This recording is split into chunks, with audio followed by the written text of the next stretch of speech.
बहुत सी चीजें बताएंगी, तो मैं खाली संक्षिप्त में यही बोलना चाहूंगी, आप लोग अपने आप को एक बार फिर से मजबूत कर लें और शासन और प्रशासन को और हमारे सेतु निगम के जितने भी उच्च अधिकारी हैं सबको मैं एक बार सचेत कर देना चाहता हूँ कि हम लोग फिर से जग चुके हैं। एक है, अपने आप को संभाल लें, वरना आगे आने वाला समय इन लोगों के लिए बहुत दुखदायी होगा। धन्यवाद। जय हिंद, जय संविधान, जय माता। धन्यवाद। इसी कड़ी को आगे बढ़ाते हुए मैं महिला साथी जगदीप कौर जी को आवाज के रूप में आए अपने विचार रखते हैं। जोरदार तालियों से स्वागत करें।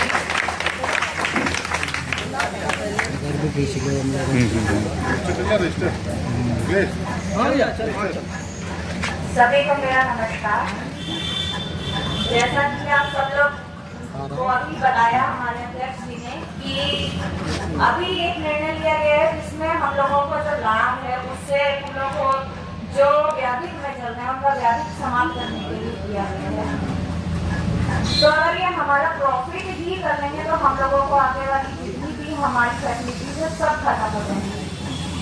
हम लोगों को कुछ नहीं मिलेगा, हमारा निगम घाटे में आ जाएगा। हम लोग अपना सब तरह की जितनी भी सुविधाएं सब खत्म हो जाएंगी।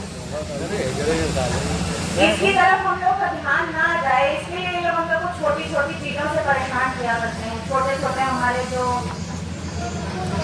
अटेंडेंस का मुद्दा है, सुविधाएं हैं उनको खत्म करने की कोशिश करते हैं।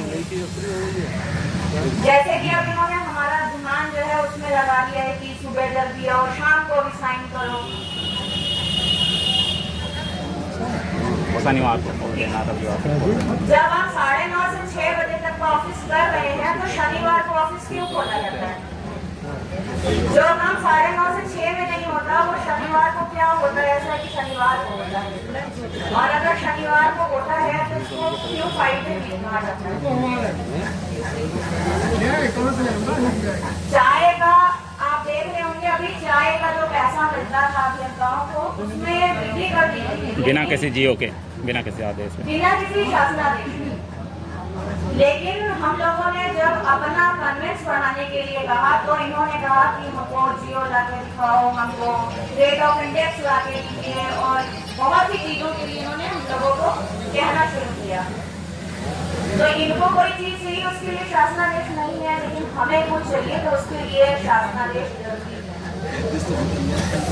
और ये तो आप देख ही रहे हैं कि हम लोगों को महंगाई भत्ता कभी से नहीं मिला है, हम लोग इतना पीछे चल रहे हैं। तो थोड़ा सा सब लोग एक हो जाइए और यहाँ पर आइए। सभा में आना सबका अनिवार्य इसलिए है क्योंकि ये सबकी मांगे हैं, सिर्फ इतने लोग जो बैठे हैं उन्हीं की नहीं है, सबकी हैं। तो एक होकर यहाँ आइए और हम लोगों का साथ दीजिए। आपके साथ से ही हम लोग आगे बढ़ सकते हैं, अपनी मांगों को आगे तक पहुंचा सकते हैं। धन्यवाद। धन्यवाद जगदीप कौर जी, बहुत अच्छे विचार रखे। और इसी कड़ी को आगे बढ़ाते हुए हमारी वरिष्ठ वित्त मंत्री कीर्ति जी का आह्वान है, सबसे सीनियर भी है, आए तो वो अपने विचार रखते हैं। जोरदार तालियों से स्वागत करिए एक बार।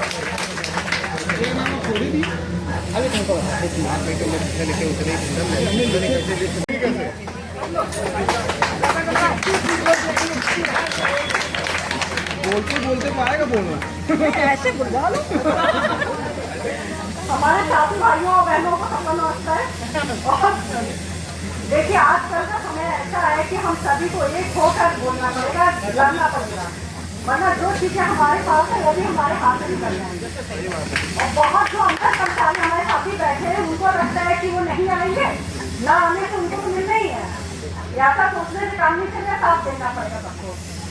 इसलिए हमारा सबसे आगे है कि सब एक साथ मिलकर सबका साथ से और अपने हक के लिए हर जगह उपस्थित है। सबको धन्यवाद। बहुत अच्छा, बहुत बहुत धन्यवाद दीपक सिंह जी। इसी कड़ी को आगे बढ़ाते हुए अब हमारे बबलू अवस्थी जी जो हमारे केंद्रीय संविधान मंत्री हैं उनका आह्वान करूंगा और जोरदार तालियों से स्वागत करिए। सभा में उपस्थित हमारे अध्यक्ष महोदय एवं हमारे महामंत्री और अन्य पदाधिकारियों, आज हम लोग यहाँ एकत्रित हुए हैं अपनी पूरी मांगों को लेकर के।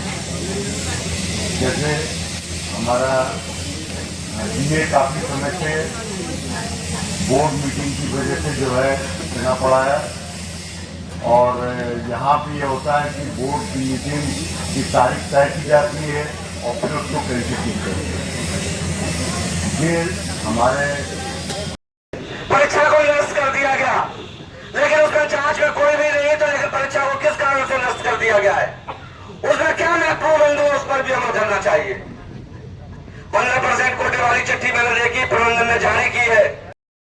विशेष भाई और संगठन के सभी जो कमेटी बहने और खास तौर पर सामने दिए चेहरा बहुत प्यार से धीरे धीरे मुस्कुरा रहा है।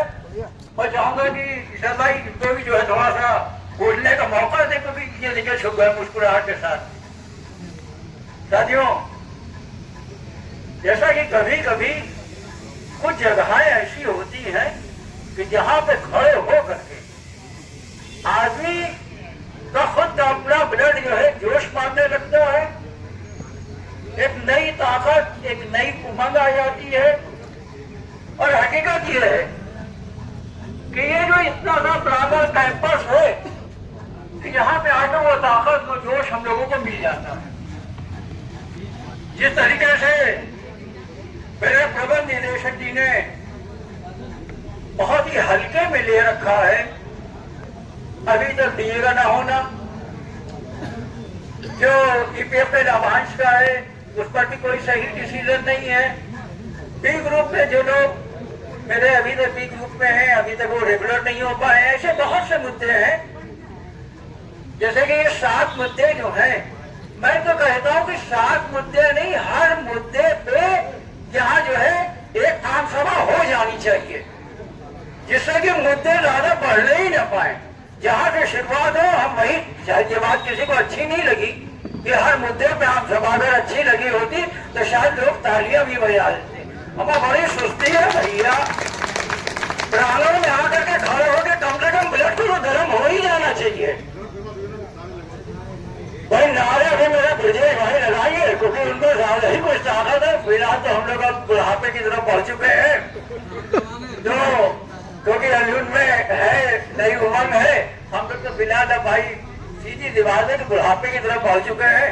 पर मैं इतना ही कहना चाहूंगा, और मैं ये बता दूं कि जिस तरीके से आपने ये देखा होगा, कुछ लिफाफे या कुछ पेपर अगर कुछ टाइम के लिए रख दिए जाते हैं, वो तो सील जाते हैं। तो मैं अपने आदरणीय अध्यक्ष जी से ये गुजारिश भी करूंगा कि हम लोग भी ऐसे पेपर हैं, हम लोगों को सीलने ले लें, जब भी जरूरत हो, जब भी कोई मूवमेंट हो, और जल्दी जल्दी करें, जिससे ये सीलर ना आए, हम लोग बिल्कुल एक्टिव रहें।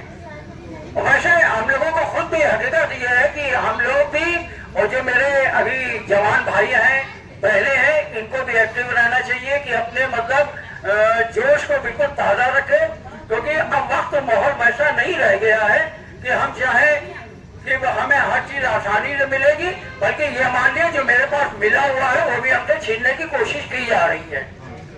तो ये एक सच्चाई है। अब इसी बात पर छोटी सी बात याद आ रही कि देखिए मेरे यहाँ यूनियन भवन में बात थोड़ा अटपटी है, लेकिन हकीकत है, और उससे ट्रेनिंग भी होती है हम लोगों की। मेरे आदरणीय दीपक जी बैठे हुए हैं और मोबाइल पे पूरी वीडियो ले रहे हैं, तो मैंने सोचा इनके बारे में भी कुछ कह दें कि ये मेरी यूनियन का एक श्रेय है। मेरे यहाँ दीपक जी डेली कभी चाय और समोसे में किसी न किसी को पकड़ते हैं, और बहुत जबरदस्त घमासान होती है, और यकीन मानिए ऐसी होती है कि अगर कोई दूर से देखेगा तो ले लीजिए, सरकार वेतनमान ले लीजिए, 7वां वेतनमान ले लीजिए। अभी हम लोगों ने एपीसी वोट के लिए कई माह और सरप्लस वाले मुद्दे पर कई माह तक यहाँ आंदोलन किया। सरप्लस वाले मुद्दे पर तो हमें सफलता मिली, लेकिन ईपीसी मोड में हम सफल नहीं हो जाए। उसका मुख्य कारण एक रहा है, आप लोगों को बताना आवश्यक है। उसका मुख्य कारण एक रहा, अगर ये अभियंता वर्ग ट्रेड यूनियन के लोगों के साथ आ गए होते तो आज सेठ निगम की स्थिति कुछ और होती। फर्क क्या पड़ता है? हमें पगार मिलती है 40,000, 50,000, 60,000, 80,000। वो लोग तो लाल खोआ खेलते हैं। कमीशन बाजी अलग चीज हो गई, पूरी की पूरी सैलरी बचती है उनकी। और सत्य है ये। अब जितने भी इंजीनियर से उसमें 2 साल की बात मैं नहीं कर सकता हूं, जो कि ईमानदार है ईमानदार, लेकिन बहुत ही कम संख्या में, ज्यादा 3, 4, 5% होंगे। तो साथियों, आपको जागरूक होना है।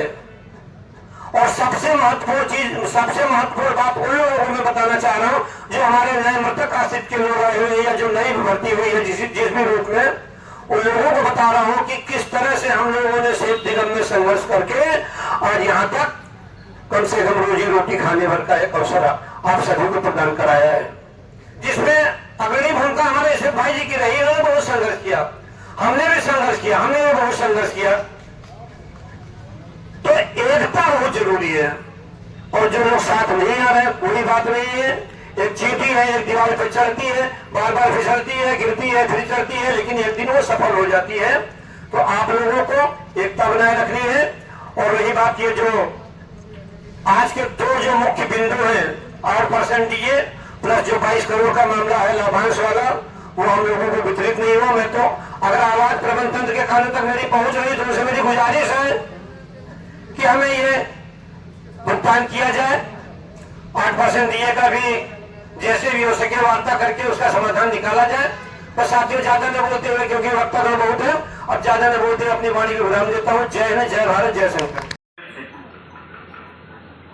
ये तो मंच है, मैं तो मुंह से गाली है, लेकिन कुल मिलाकर के स्थितियां अच्छी नहीं है। आप ये मान के चलिए कि यदि आपको अपनी नौकरी पूरे सम्मान और पूरे अधिकारों के साथ करनी है तो आप संगठन को इग्नोर नहीं कर सकते।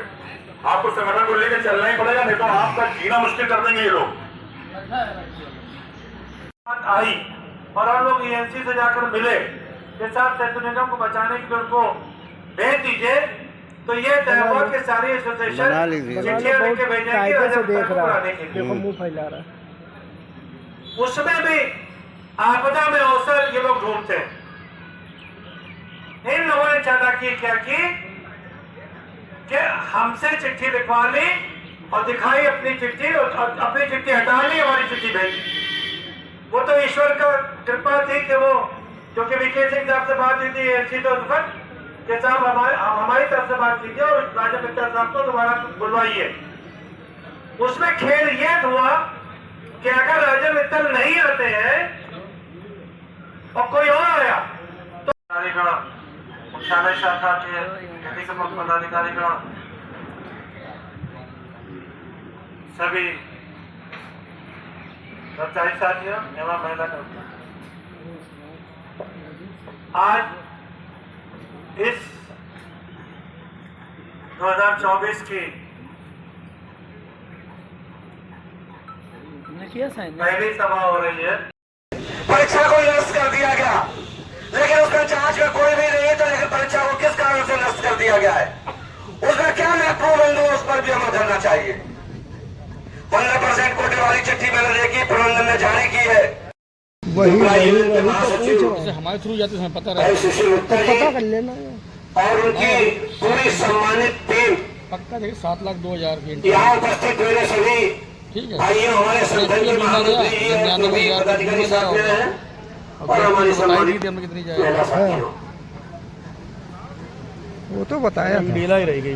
कहाँ फंसी है आज ये एक बात बताना चाहूंगा कि हम लोगों की जब से सेवाएं यहाँ लगी है सेठ निगम में, दैनिक वेतन, फिर ग्रुप बी, उसके बाद फिर वो बहन जी थी, उनकी दुआ थी, जो हम लोग आज रेगुलर हो गए हैं। वरना अभी भी शायद ग्रुप बी में हमारे बहुत साथी रिटायर हो गए होते हैं और रिटायर हो रहे होते हैं। रेगुलर होने का नंबर नहीं आता।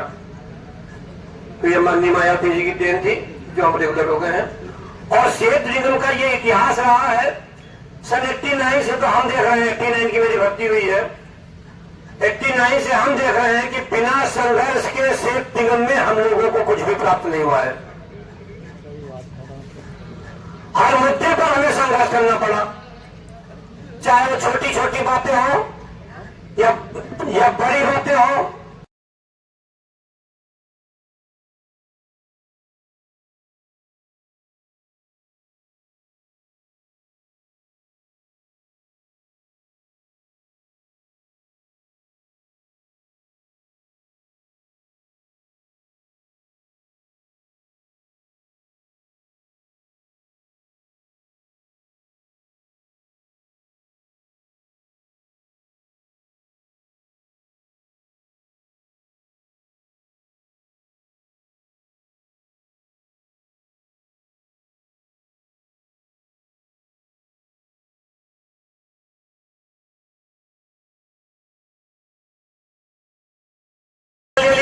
छठा वेतनमान ले लीजिए, सातवां वेतनमान ले लीजिए। अभी हम लोगों ने एपीसी मोड के लिए कई माह और सरप्लस वाले मुद्दे पर कई माह तक यहाँ आंदोलन किया। सरप्लस वाले मुद्दे पर तो हमें सफलता मिली, लेकिन ईपीसी मोड में हम सफल नहीं हो जाए। उसका मुख्य कारण एक रहा है, आप लोगों को बताना आवश्यक है। उसका मुख्य कारण एक रहा, अगर ये अभियंता वर्ग ट्रेड यूनियन के लोगों के साथ आ गए होते तो आज शेड निगम की स्थिति कुछ और होती। फर्क क्या पड़ता है?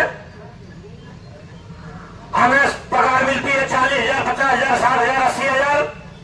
वो लोग तो लाल खवा खेलते हैं। कमीशन बाजी अलग चीज हो गई, पूरी की पूरी सैलरी बचती है उनकी। और सत्य है ये। अब जितने भी इंजीनियर से उसमें 2 साल की बात मैं नहीं कर सकता हूं, जो कि ईमानदार है ईमानदार, लेकिन बहुत ही कम संख्या में, ज्यादा 3, 4, 5% होंगे। तो साथियों, आपको जागरूक होना है। और सबसे महत्वपूर्ण बात उन लोगों को मैं बताना चाह रहा हूं जो हमारे नए मृतक आश्रित के लोग आए हुए या जो नई भर्ती हुई है जिस भी रूप में, उन लोगों को बता रहा हूं कि किस तरह से हम लोगों ने शेड निगम में संघर्ष करके और यहां तक कम से कम रोजी रोटी खाने भर का एक अवसर आप सभी को प्रदान कराया है, जिसमें अग्रणी भूमिका हमारे शेख भाई जी की रही। उन्होंने बहुत संघर्ष किया, हमने भी संघर्ष किया, हमने भी बहुत संघर्ष किया। तो एकता बहुत जरूरी है। और जो लोग साथ नहीं आ रहे, कोई बात नहीं है। एक चींटी है, एक दीवार पर चढ़ती है, बार बार फिसलती है, गिरती है, फिर चढ़ती है, लेकिन एक दिन वो सफल हो जाती है। तो आप लोगों को एकता बनाए रखनी है। और रही बात ये, जो आज के 2 जो मुख्य बिंदु हैं, 8% ये प्लस जो 22 करोड़ का मामला है लाभांश वाला, वो हम लोगों को वितरित नहीं हुआ। मैं तो अगर आवाज प्रबंध तंत्र के कानों तक मेरी पहुंच रही तो उनसे मेरी गुजारिश है कि हमें ये भुगतान किया जाए। 8% दिए का भी जैसे भी हो सके वार्ता करके उसका समाधान निकाला जाए। बस साथियों, ज्यादा न बोलते हुए, क्योंकि वक्ता बहुत है, अब ज्यादा न बोलते हुए अपनी वाणी को विराम देता हूँ। जय हिंद, जय भारत, जय शंकर।